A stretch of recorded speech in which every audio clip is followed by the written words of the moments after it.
నూలులో శతాబ్దాల గౌరవం, పట్టు పరంపరకు ప్రతీక, సంప్రదాయానికి శాశ్వత చిరునామా సఖీ. తులారాశి వారికి ఈ సంవత్సరం ఏ విధంగా ఉండబోతుంది? తులారాశి అనగానే మనకి చిత్త 3-4 పాదాలు, స్వాతి 1-2-3-4 పాదాలు, విశాఖ 1-2-3 పాదాలు, ఈ నక్షత్రాల సమూహం అంతా మనకి తులారాశిలోకి వస్తుంది.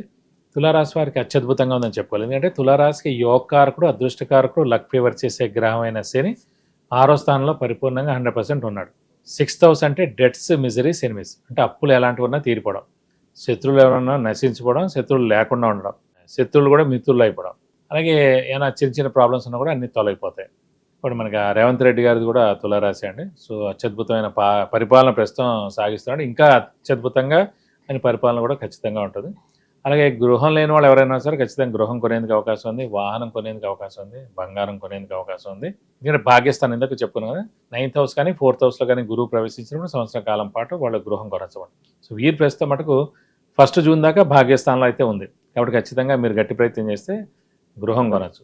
అలాగే షూరిటీస్ పెట్టవచ్చును, స్పెక్యులేషన్స్ కలిసి వస్తాయి. అలాగే ఆర్థికంగా చాలా బాగుంటుందని చెప్పుకోవచ్చు. అన్ని విధాలుగా అత్యద్భుతమైన రాశి ప్రస్తుతం తులారాశి అని చెప్పుకోవచ్చు.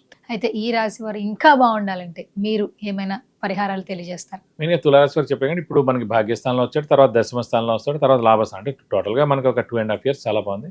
సో ఆ వివాహితులు వివాహం అవడం, సంతానం లేని వారి సంతానం కలగడం, నిరుద్యోగులు ఉద్యోగం అవడం, ఇవన్నీ కూడా జరుగుతాయి. మీరు ప్రస్తుతం ఏంటంటే మనకి మెయిన్గా అంటే రాహు అక్కడే ప్రస్తుతం 4th స్థానంలోకి వస్తాడండి.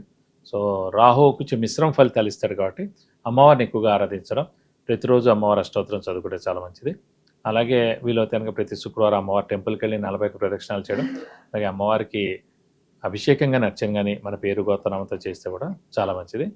కానీ ఈ రాశి వారికి మటుకు అత్యద్భుతంగా ఉంటుందని చెప్పుకోవచ్చు.